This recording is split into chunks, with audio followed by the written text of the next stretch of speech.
Hi, this is Chuck Stull. I'd like to introduce this week's section on antitrust by looking at problems of monopoly. Now, the basic welfare analysis of monopolies is something you already know well from this class. Monopolies are price choosers. They will price off the demand curve. They will choose a quantity where marginal cost and marginal revenue are equal, and then move up to that high monopoly price and the low monopoly quantity.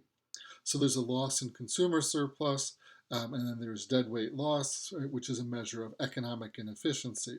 And of course, there are excess profits. Becoming a monopoly is attractive, buying from one is not. If we look at an economy that is dominated by monopolies, we will see that it does poorly. And let me look at the example of Indonesia under President Suharto. At the end of the 20th century, he was president of Indonesia, the world's fourth largest country, from 1966 until 1998. Suharto's rule was characterized by corruption, collusion, and nepotism. Transparency International selected him as the most corrupt world leader. And one of the things that he did was give widespread monopoly control to his family and friends. So there were monopolies given for cloves, TV licenses, oranges, the water supply in Jakarta, tropical woods, beer, and bird's nest for bird's nest soup. The overall estimated take from his family was between $15 and $35 billion from a poor but large country.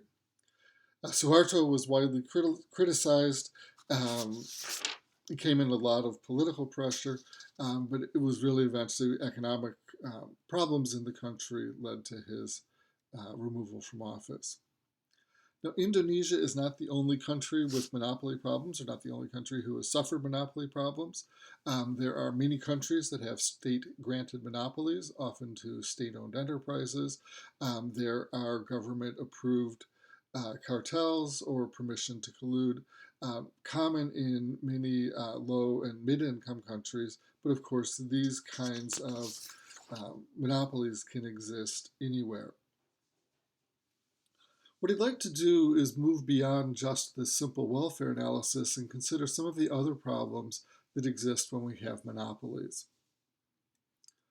A second issue with monopolies is that without competition, there is minimal pressure for a monopoly firm to perform well. And so we can have all kinds of problems that arise when there is a lack of market discipline. So this could be poor service. That's often something that cable TV companies are accused of. It could be poor quality. It could be general managerial slack, what is sometimes called X inefficiency, for inefficiency that comes from unknown sources. So this could just be simply sloppiness in running the business, or it could be out of control spending, spending on fancy offices, corporate jets, spending large amounts of money to entertain potential customers and the managers. And so again, these would be additional problems, and here we'd be looking at in some cases, increased costs from companies that aren't facing market discipline. A third problem is that monopolies distort the price system. The prices don't accurately reflect the scarcity of the resources.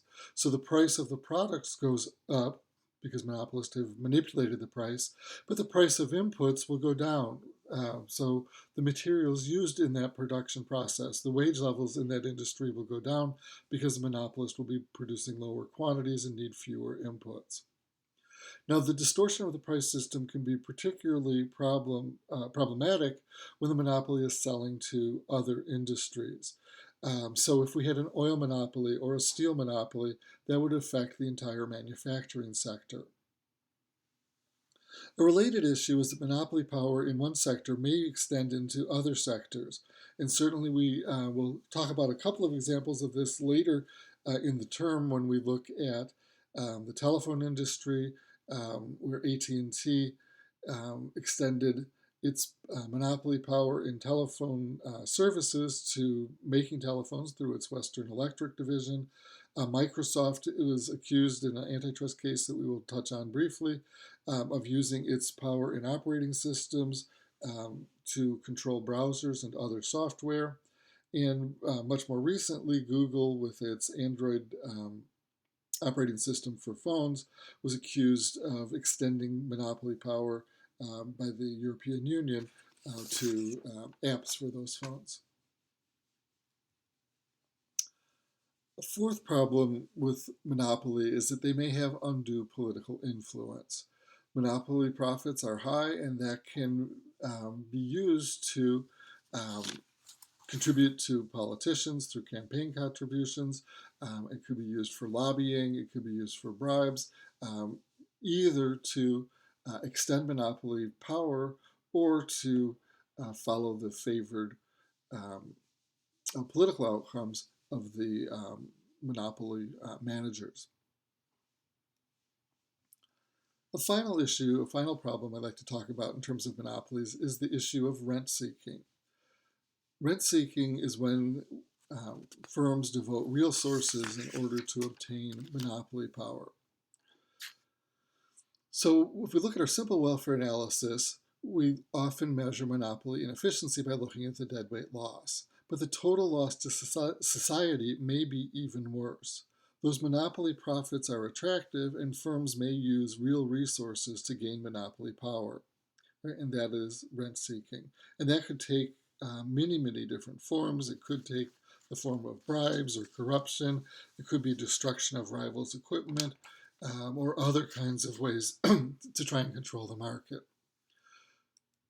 Perhaps one of the most extreme examples of allocating resources to monopoly comes from the late 19th century.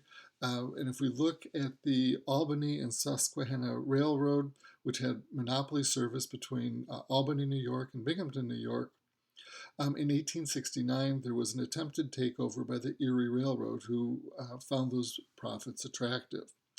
They tried to buy stock in Albany and Susquehanna, tried to buy enough stock to control it, and they were unsuccessful. They tried to take over the board of directors. That also failed. So in the spirit of unbridled competition, they launched an armed assault on the railroad and used a physical takeover at the Binghamton end, and then moved up the rails to Albany. At that point, the assault failed, and there was a counterattack, and trains of armed men, deputies, battled along the railroad.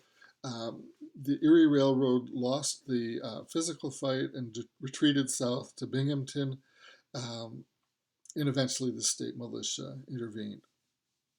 These kinds of extreme uses of resources were not that uncommon at the end of the 1800s. Now, the end of the 19th century, monopolies used a legal structure known as a trust, and they became very powerful in many industries. So we had oil trusts, tobacco trusts that controlled those industries. And the political response to the trusts was the passage of antitrust laws, which might, in a more modern sense, be called anti-monopoly laws. And antitrust will be our main subject for this week. This has been Chuck Stull talking about monopoly problems from Kalamazoo College. Thanks for listening.